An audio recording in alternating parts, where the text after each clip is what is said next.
아멘. 제가 가끔 운전을 해서 서울에 나갈 때가 있습니다. 그래서 다시 교회로 돌아올 때 자주 애용하는 길이 올림픽대로를 통해서 분당 수서관도로를 타는 겁니다. 근데 그 길로 다녀보신 분은 아시겠지만 이 분당 수서관도로 쪽이 늘 차가 이렇게 많이 밀려 있습니다. 제가 지난주에도 서울에 나갔다 약속 시간이 촉박해서 교회로 향하고 있는데 여전히 줄은 길게 늘어서 있더라고요. 그래서 조금만 앞에 가서 끼어들면 어떨까 그래서 조금씩 앞으로 왔는데 이 차들이 빈틈을 내어주질 않더라고요. 저 끝까지 가면 안 되겠길래 결국 민망함을 무릅쓰고 깜빡이를 켜고 이제 차를 밀어 넣었죠. 그러자 뒤에서 경적을 울리고 쌍라이트를 켜고 제가 들리지는 않았지만 막 욕을 하는 것 같더라고요. 순간 속으로 뭐 이럴 수도 있지 별것도 아닌 걸 가지고 저렇게 난리를 치나 이제 그렇게 마음을 먹고 이제 비상등을 켰죠. 그런데 제가 이렇게 끼어드는 순간 갑자기 제 옆에서 미확인 자동차가 싹 지나가더니 다시 제 차 앞으로 끼어들더라고요. 제가 어떻게 했냐면 저도 모르게 이 손이 경적으로 가는 겁니다. 그리고 순간 생각하기를 이런 경험 사람이 어딨나. 아니 이 앞에까지 와서 끼어들면 어떡해. 그 순간 천사가 오신 건 아니고 제 마음에 번뜩이는 생각이 있었습니다. 그건 뭐냐면 제가 모르는 차는 교회차인데요. 이 교회차 사면에 이름만 들어도 아름다운 우리 광주동산교회 이름이 떡하니 새겨져 있습니다. 교회 이름만 새겨져 있는 게 아니라 친절하게 밑에는 전화번호도 새겨져 있습니다. 여기서 내가 경적을 울리고 쌍라이트를 켜면 내 뒤차, 옆차들이 교회 욕하겠구나. 꾹 참았죠. 하나님의 은혜로 그렇게 교회까지 무사히 왔다는 은혜스러운 얘기입니다. 여러분 이 얘기를 들으시니까 어떠십니까? 여러 가지 생각이 드시겠지만 목사도 별 수 없구나. 똥 묻은 개가 겨 묻은 개 보고 뭐라고 한다더니 이런 생각이 드실 수 있겠죠. 저도 왜 그랬는지 모르겠습니다. 우리들 가운데 보통 이럴 때 쓰는 표현이 있죠. 내가 하면 낭만이고 로맨스고 당신이 하면 네가 하면 불륜이다. 이렇게 생각하는 우리들의 사고에는 사실 무엇이 자리하고 있냐면 생각의 오류가 자리하고 있습니다. 유식한 말로 이것을 인지오류라고 합니다.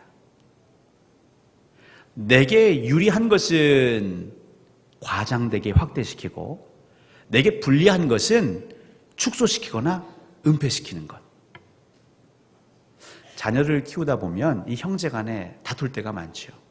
그럼 잘 놀다가도 갑자기 동생이 소리를 지를 때가 있습니다. 울 때도 있고요. 그러면 엄마에게 와서 엄마한테 일르죠. 고자질합니다.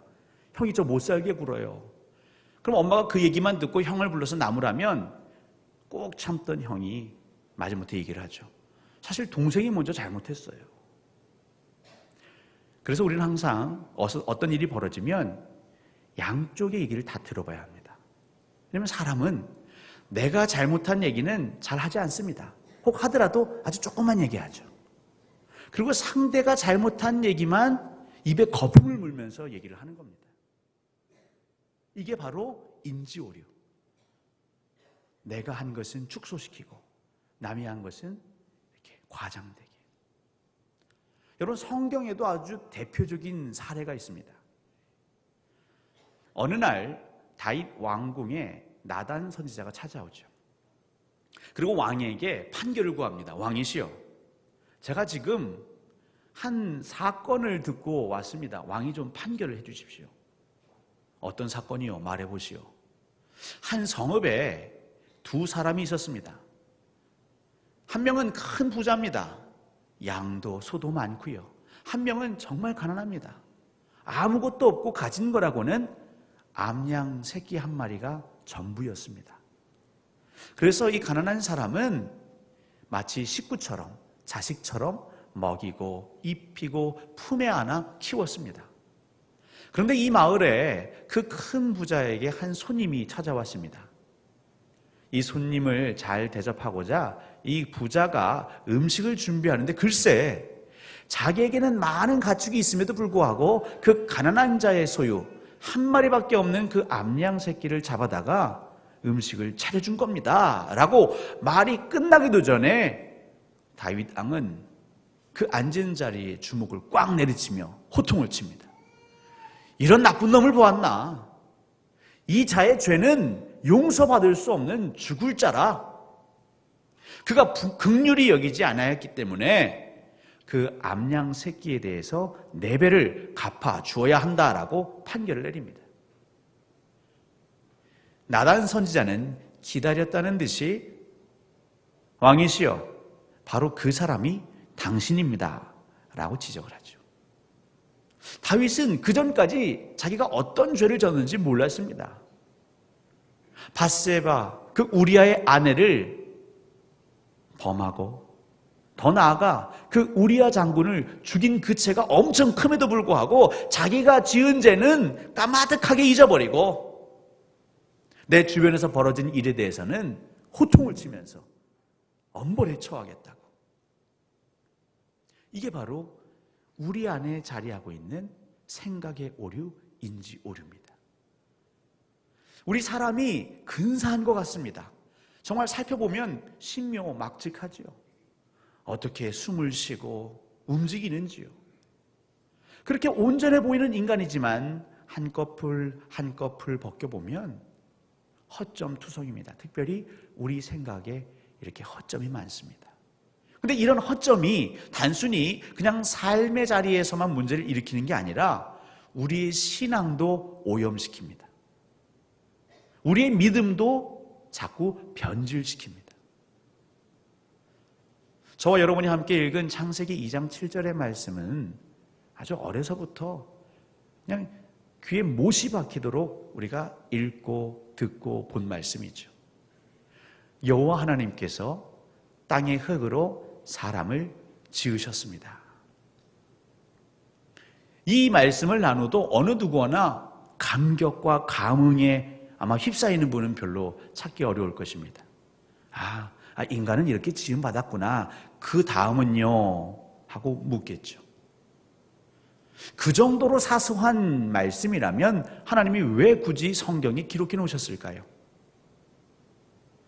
또 다른 의미가 있는 것이죠. 이 말씀을 통해서 하나님이 저와 여러분들에게 아주 강력하게 분명하게 하시고 싶으신 말씀이 있는 것입니다. 과연 그 메시지는 무엇일까요?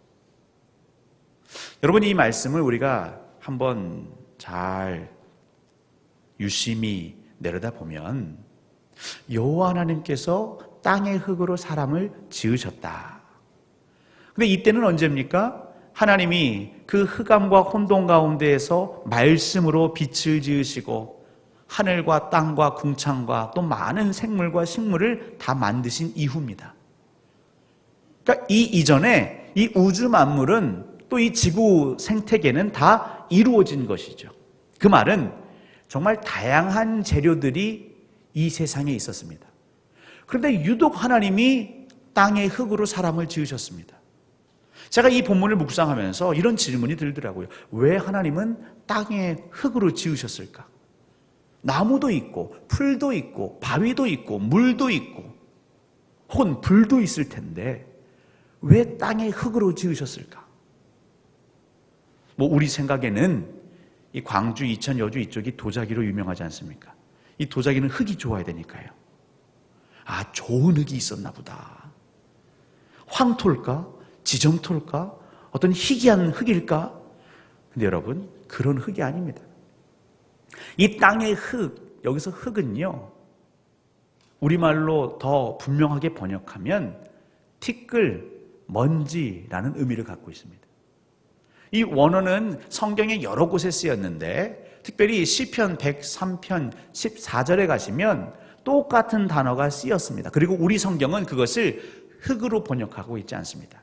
그 시편 103편은 어떤 내용이 기록되고 있냐면 이 다윗이 하나님께 기도하는 내용입니다. 근데 그 기도 대목 중에 하나님께서는 우리를 긍휼히 여기신다.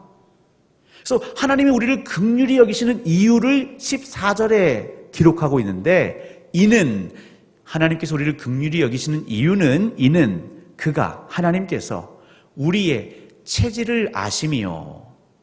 그러니까 우리가 어떻게 지어졌는지를 아신다는 거죠.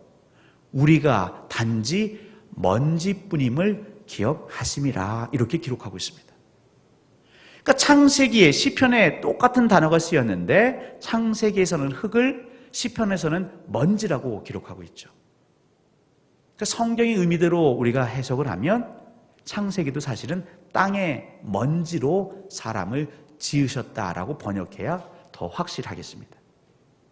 아니, 많고 많은 재료 중에 왜 하나님은 하필 먼지입니까? 여러분, 먼지로 어떤 유용한 것을 만드실 수 있습니까? 한번 잘 생각해 보십시오. 제가 이 설교 준비를 하면서 먼지, 제 책장에도 먼지가 있어서 그걸 닦으면서 한번 생각해 봤습니다. 이 먼지로 뭘 만들 수 있을까? 여러분, 쓰레기도요, 다 필요 없다라고 버린다고 하지만 어떤 이의 눈에는 재활용할 게 보입니다. 그래서 그 쓰레기를 돈 주고 사갑니다. 여러분, 가축의 오물, 냄새나고 만질 수도 없고, 하지만 농사 짓는 이들은 그것을 퇴비 만드는데 사용하곤 합니다. 근데 이 먼지는요, 정말 쓸데가 없습니다. 아무런 짝에도 쓸데없는 먼지. 하나님은 뭘 얘기하고 싶으신가 하면, 나는 너희 인간들이 아무리 수고하고 머리를 모으고 땀 흘려도 활용할 수 없는 이 먼지로 너희 인간을 만들었다. 뭘 얘기하시는 겁니까? 나는 전능자다, 이 얘기를 하시는 겁니다. 너희들이 쓸모없다라고 용도 폐기한 것들, 쳐다보지도 않는 것들, 하지만 나는 그걸 통해서 얼마든지 생명을 창조하실 수 있는 전능자다. 너희가 이것을 믿느냐? 저에게 반문하시는 겁니다. 여러분, 쓸모 있다, 쓸모 없다, 이것은 무슨 의미를 담고 있습니까?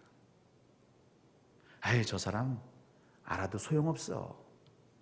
유익됨이 없어. 백해무익이야. 누구 기준입니까? 나 기준이죠. 사실 쓸모없다라는 것은 그 사람 혹은 그 사물을 내가 활용해서 어떤 이득을 만들어낼 수 없다. 고로 그 사람, 그 사물은 쓸모없다, 이렇게 얘기하죠. 근데 거꾸로 뒤집어 보면 사실 그거는 무슨 내용을 담고 있냐면, 나는 이 사물 혹은 이 사람을 데리고 어떤 선한 일을 할 수 있는 능력이 내게는 없습니다. 이렇게 말해야 사실은 옳은 겁니다. 근데 우리 인간은, 죄인된 인간은, 죄성이 가득한 인간은, 남들 앞에서 폼내기 좋아하는 인간은 내 약한 부분을 드러내고 싶지 않죠. 그러니까 어떻게 표현합니까? 내가 능력이 없다, 이렇게 말하는 게 아니라 저 상대가, 저것이 쓸모없다, 이렇게 얘기합니다. 그래서 무시하기도 하고, 억압하기도 하고, 정죄하기도 하고, 비난하기도 하고. 근데 신앙을 가진 사람은, 믿음을 가진 사람은 어떤 믿음이요? 전지전능하신 하나님에 대한 믿음을 가진 사람은 사실 그렇게 보지 않죠.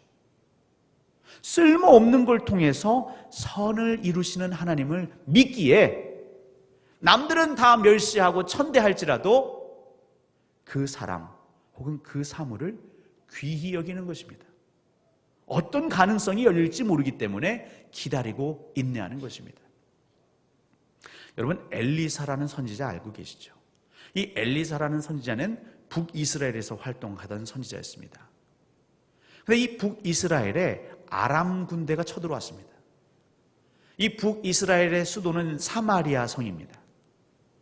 이 많은 아람 군대가 어떤 전략을 펼쳤냐면, 그 군사와 군사들이 힘과 힘으로 부딪힌 게 아니라 그 사마리아 성읍을 넓게 포위했습니다. 둘러싼 거죠. 그러면서 아사 작전을 구사합니다. 그 성 안에 물과 음식물이 공급되는 모든 통로를 다 막은 다음에 굶어 죽이는 그런 전략을 쓴 거죠. 실제로 그 당시 이 사마리아 성읍에는 어떤 사건이 있었냐면, 먹을 게 없으니까 쫄쫄 굶다가 나중에는 그 부모들이 한 두 엄마가 얘기를 합니다. 이보게, 우리 먹을 게 없는데 어떻게든지 살아야 되지 않겠나? 내게 좋은 생각이 있는데, 당신 집에도 우리 집에도 애가 있잖아. 이 어린 아들, 이 아들 먹일 것도 없는데 먼저 우리가 살아야 되지 않겠어? 그러니까 오늘은 당신 아들을 먼저 우리가 잡아먹읍시다. 그리고 그 다음에는 우리 아들을 통해서 이 허기를 해결해 봅시다. 곰곰이 생각하다가 방법이 없습니다. 그래서 그렇게 하기로 결정을 했죠. 그렇게 해서 허기를 달랬는데 또 이 사람이 하루 세 끼 먹어야지 않습니까? 참다 허기지니까 그 집이 옆집에 찾아가서, 자, 이제 당신 아들 내놓으시오 라고 합니다. 근데 그 엄마 마음이 바뀌었습니다. 절대 내놓을 수 없다는 거죠. 난리가 나는 겁니다. 여러분, 사마리아 성읍은요, 말 그대로 생지옥입니다. 먹을 게 없어서 싸우고 살인하고 살육하고. 그런데 바로 이때에 하나님께서 엘리사를 통하여 말씀을 주시는데, 어떤 말씀이었냐면, 여러분, 여기에는 그 성에 거주하는 백성과 또 왕과 임금 신하들에게 다 선포하는 말씀이었습니다. 내일 아침이면 하나님께서 이 성읍 안에 양식이 넘치게 하실 겁니다. 곡물이 넘치게 하실 겁니다. 그래서 우리가 예전처럼 사고 팔 수 있도록 하나님이 만들어 주신답니다. 그런데 이 이스라엘의 임금, 이 이스라엘의 왕이 그걸 믿지 않습니다. 비아냥거리는 거죠. 만약 하나님께서 저 하늘에 큰 창을 내셔서 그 양식을 쏟아 부어주시면 모를까? 이거는 말이 안 됩니다. 그러자 엘리사가, 왕이시여, 내일 아침에 왕께서는 이 말씀이 이루어지시는 것은 보기는 할 겁니다. 하지만 그 양식을 먹지는 못할 겁니다. 그리고 성경은 바로 어떤 장면으로 옮겨가냐면, 그 사마리아 성문 어귀에 있는 나병 환자 4명에게 옮겨갑니다. 여러분, 나병 환자가 뭔지 아시죠? 문둥병자, 한센병 환자. 이 살이 썩어 들어가고 잘리고 보기에도 흉측하지만 당시에는 저주받은 사람. 그래서 사람 구실을 못하는 사람. 그 부모도 그를 버립니다. 그 공동체도 그를 버립니다. 사람들과 함께 어울려 살 수 없는 쓸모없는 사람. 이전에는 그래도 성문 어귀에 있으면 사람들이 오가면서 먹을 걸 던져줍니다. 왜냐하면 이 접촉만 해도 저주를 받는다 생각하기 때문에 가까이 가지 않죠. 마치 개에게 먹이를 던져주듯이 던져줍니다. 그럼 그걸로 허기를 채웠는데요, 성문은 봉쇄됐습니다. 성 안에 있는 사람도 먹을 게 없습니다. 자연스럽게 이 나병 환자들도 매일매일 굶는 게 다반사겠죠. 그러다 그들 중에 한 명이 얘기합니다. 이렇게 죽으나, 아니면 저 아람 군대 적진으로 가서 죽으나 매한가지인데 그래도 저곳에는 양식이 있으니까 혹 우리가 배불리 먹을 수 있지 않을까? 우리 이러지 말고 우리 아람 군대 진영으로 투항합시다. 나머지 3명도 동의를 하고 이제 터벅터벅 힘없이 발걸음을 옮깁니다. 그렇게 아람 군대 진영에 갔는데 이게 웬일입니까? 자신들을 향하여 칼과 창을 겨눌 그 군대 군사들은 하나도 온데간데 없고 텅 비어 있는 것이죠. 황급히 떠났는지 그 천막도 무기도 양식도 고스란히 남아 있습니다. 여러분, 성경을 읽어보시면 하나님은 여기에 대해서 설명하고 계십니다. 이 나병 환자들의 그 힘없는 터벅터벅하는 그 발자국 소리, 소리도 안 났을 겁니다. 힘이 있어야 발을 땅으로 구르죠, 힘차게. 그런데 하나님께서는 그것을 사용하셔서 저주받은 인간, 쓸모없는 인간, 그들의 발자국을 사용하셔서 아람 군대 사람들에게는 어떻게 들리게 하셨냐면, 엄청난 1000만 군대의 병거와 군사들의 소리처럼 들리게 하신 겁니다. 그래서 그들이 겁에 사로잡혀서 다 주랭랑 친 거죠. 하나님께서는 우리 인간들이 쓸모없다라고 용도 폐기한 가능성 제로, 하지만 그걸 통해서 일하시는 전능하신 하나님이심을 믿으시길 바랍니다. 아니, 5,000명이 모여 있는데 떡 5개와 물고기 2마리로 어떻게 이 사람들을 먹일 수 있겠습니까? 그거는 있으나 마나한 거죠. 의미가 없습니다. 가치가 없습니다. 근데 하나님은 그걸 통해서 일하십니다. 아니, 잔치집에 온 손님들 정말 포도주를 내어서 대접을 해야 되는데 포도주가 다 떨어졌습니다. 남은 건 물밖에 없는데 이 물은요, 아무 쓸모가 없습니다. 하나님께서는 그 물을 통해서 포도주로 바꾸셔 그 온 잔치의 사람들을 위로하시는 하나님이십니다. 사랑하는 성도 여러분, 그래서 하나님을 진정으로 믿는 사람들은 쓸모없다라고 생각하지 않습니다. 이 세상에 쓸모없는 사람은 없습니다. 심지어 그것이 악은이라 할지라도 하나님은 그 악인을 통해서도 하나님의 뜻을 이루어 가십니다. 그런데 우리가 무엇하고 포기하고 저주하고 비난하고 멸시한단 말입니까? 그것은 신앙이 없는 것이죠. 어떤 신앙? 전능하신 하나님에 대한 신앙이 없는 사람입니다. 사랑하는 성도 여러분, 우리 주변에 있는 모든 것이 하나님 손에만 들리면 그것이 복의 통로가 될 줄 믿습니다. 여러분을 괴롭히는 자, 여러분에게 오는 질병, 사고, 어려움, 그 모든 것도 전능하신 하나님의 손에 들리기만 한다면 그것이 하나님의 선을 이루는 아주 좋은 재료가 되는 것이죠. 우리 인간은 먼지라고 쓸데없는 것이라고 치부하지만 하나님 눈에는요, 모든 게 다 귀한 것입니다. 제가 얼마 전에 한 목사님의 간증을 들었습니다. 이 목사님은 미국 시민권자시고요, 하지만 한국 사람입니다. 그래서 오래전부터, 이 1980년대부터 북한은 들락날락 하셨죠. 이유는 한 가지입니다. 이 북한 선교를 위해서. 처음에는 이 북한이 어떤가 싶어서 이렇게 탐방차 오가시는 중에 이 북한의 공항, 이 평양공항이 허술하다라는 걸 알아채셨습니다. 이 현대식 공항이 아니다 보니까 아마 엑스레이나 여러 가지 장비가 부족했던 모양입니다. 아, 이 공항에도 빈틈이 있구나. 이 빈틈을 가지고 어떻게 이 선교에 활용할 수 있을까? 그렇게 기도하며 고민하는 중에, 그렇지, 이 사형리 전도지, 여러분 사형리 전도지 들어보셨습니까? 이 복음을 아주 간략하게 요약한 전도지가 있습니다. 이것을 400장을 그 짐에다가 숨겨서 이제 평양으로 들어오십니다. 이 전도지로 길거리에 나가서 보여주면서 설명하면 사람들이 예수 그리스도를 구주로 영접하겠지. 그렇게 생각을 하고 막상 들어왔는데요, 이 목사님은 북한 사람이 아니니까 감시원이 늘 따라 붙는 거죠.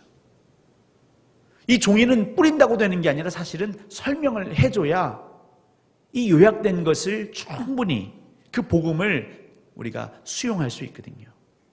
그래서 길거리에 나가서 북한 사람을 만나서 설명을 해줘야 되는데 감시원이 있으니 그게 가능하겠습니까? 기회를 찾습니다. 호시탐탐 찾습니다. 그래도 하루가 이틀이 지나도 기회는 오지 않습니다. 그리고 이제 귀국날이 된 거죠. 어쩔 수 없구나. 이 전도지 다시 싸가지고 본국으로 돌아가야지. 그런데 그 아침에 이 청천벽력 같은 소리를 듣게 됩니다. 평양을 통해서 비행기를 타고 귀국할 줄 알았는데 무슨 일인지 평양공항을 이용할 수 없다는 겁니다. 그리고 기차를 타고 신의주까지 가고 그렇게 육로로 국경을 넘어야 한다는 통보를 받았습니다. 이 목사님은 한 번도 가본 적이 없는 루트고요. 그곳에서는 어떻게 짐을 검사하는지, 검색하는지 알지를 못합니다. 그때부터 심장이 두근두근 뛰는 거죠. 왜냐하면 이 전도지를 들키면, 발각이 되면 이 목사님은 억류당하거나 감옥에 가거나 심하면 처형당할 수도 있습니다. 그렇게 기차에 올라탔습니다. 너무 신경을 쓴 나머지 배가 아팠고 그렇게 화장실에 가서 이제 볼일을 보는데요. 볼일을 다 보고 옷을 주섬주섬 챙겨 입는데 그냥 그 변기에 그 눈이 딱 멈췄답니다. 그 변기가 그 밑이 뻥 뚫려 있더래요. 그래서 그 철길이 보이더라는 겁니다. 아하, 내가 가진 전도지를 이 변기 구멍에 다 버리면 되겠구나. 그리고 이제 자리에 돌아와서 그 감시원에게 얘기하는 거죠. 제가 배가 너무 아픈데 좀 약 좀 구해 주십시오. 그러자 이 감시원이 약을 구하러 간 사이에 그 전도지 400장을 옷에다가 막 포개 넣어가지고 이제 화장실에 갑니다. 그리고 누가 들어오면 안 되니까 정신없이 그 전도제를 그냥 변기에 쑤셔 넣습니다. 그리고 다 버리고 난 다음에 자리에 돌아와서 그 목사님은 아무 탈 없이 본국으로 돌아가셨답니다. 이게 끝이 아니겠죠. 그리고 한동안 시간이 지난 뒤에 이제 목사님께서 북한 선교의 실상을 알리며 이제 강좌를 하고 다니시는데 어느 한 곳에서 그 북한 선교 강좌를 마치시고 나오시는 길이었답니다. 근데 갑자기 한 청년이 다가오더니 목사님에게 대뜸하는 말이, 목사님, 1989년 5월 29일 평양에서 신우주로 가는 기차 탔죠? 딱 이렇게 물어보답니다. 이 목사님 화들짝 놀란 겁니다. 왜냐하면 그 당시에 자기의 일정을 어느 누구에게도 말한 적이 없었다고 합니다. 아니 그걸 어떻게 아시오? 얘기를 들어보니까 이 청년은 그 기찻길 옆 논밭에서 일을 하고 있었답니다. 근데 기차가 쌩 지나고 난 다음에 막 종이들이 난리더래요. 그래서 그게 무엇인가 가봤더니 그 종이는 뭐냐면 똥 묻은 종이였습니다. 냄새나는 종이. 그냥 스쳐 지나갈 수도 있는데 왠지 손이 가더래요. 그래서 그 변을 좀 닦아낸 다음에 읽기 시작하다가 거기서 예수 그리스도를 만난 것이죠. 목사님, 제가 그때 사형리를 통해 예수님을 만나고 목숨 걸고 압록강 두만강을 건너 지금은 제가 목사가 되었습니다. 목사님 감사합니다. 그때 그 순간 목사님이 무릎 꿇고 하나님께 회개 기도를 했답니다. 우리 같으면 감사 기도를 할 것 같은데 목사님은 회개 기도를 하셨다는 거죠. 하나님, 저는 제 목숨 하나 살리려고 이 전도지 들키면 감옥 갈까봐, 고문당할까봐, 죽게 될까봐 이 복음이 적힌 이 사형리를 그 똥 묻은 변기에 정신없이 밀어 넣었는데 하나님은 나의 이 추악한 욕심, 나 혼자 살겠다는 이 마음, 그 마음 나무라지 아니하시고 그것이 씨앗이 되어 이걸 통해 예수 그리스도를 전하셨군요. 지금까지 제가 북한을 들락날락하면서 나는 참 대단한 사람이다, 나는 복음을 위해 헌신된 사람이다 이렇게 생각을 했는데 하나님, 제가 하는 게 아니라 하나님이 하시는군요. 하나님, 저의 교만을 용서하시고 하나님의 영광, 하나님의 전지전능하심 앞에 제가 늘 무릎 꿇게 하옵소서라고 기도를 하셨다고 합니다. 성도 여러분 어떻습니까? 쓸모없어 보이는 우리의 죄, 우리의 악한 동기, 혹은 이기적인 동기까지도 하나님은 쓰시고자만 한다면 그걸 쓰셔서 생명을 살리시는 그 선한 일을 이루십니다. 여러분, 이게 우리의 신앙 고백입니다. 우리가 믿는 전능하신 하나님은 우리가 생각하기에 가능한 방법, 쓸모있는 방법, 이걸 통해서만 일하시는 게 아니고 우리는 부정하고 우리는 포기한 방법까지도, 심지어 우리의 죄된 것까지도 활용하셔서 합력하여 선을 이루시는 하나님이심을 믿으시기 바랍니다.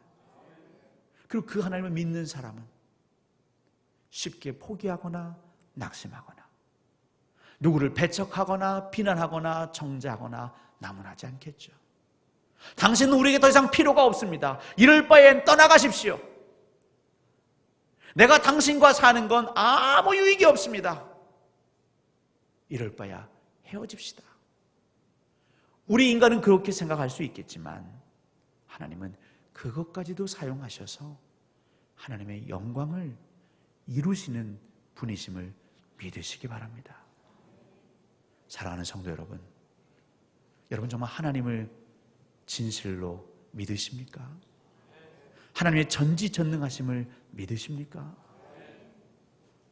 내 안에 인지 오류, 생각의 오류, 하나님을 축소시키셨던 여러분의 그 생각 하나님 앞에 회개하시고 하나님의 전지전능하심으로 이 땅에서 그 영광 드러내시는 복된 삶 사시기를 우리 주 예수 그리스도의 이름으로 간절히 소원하고 축원합니다.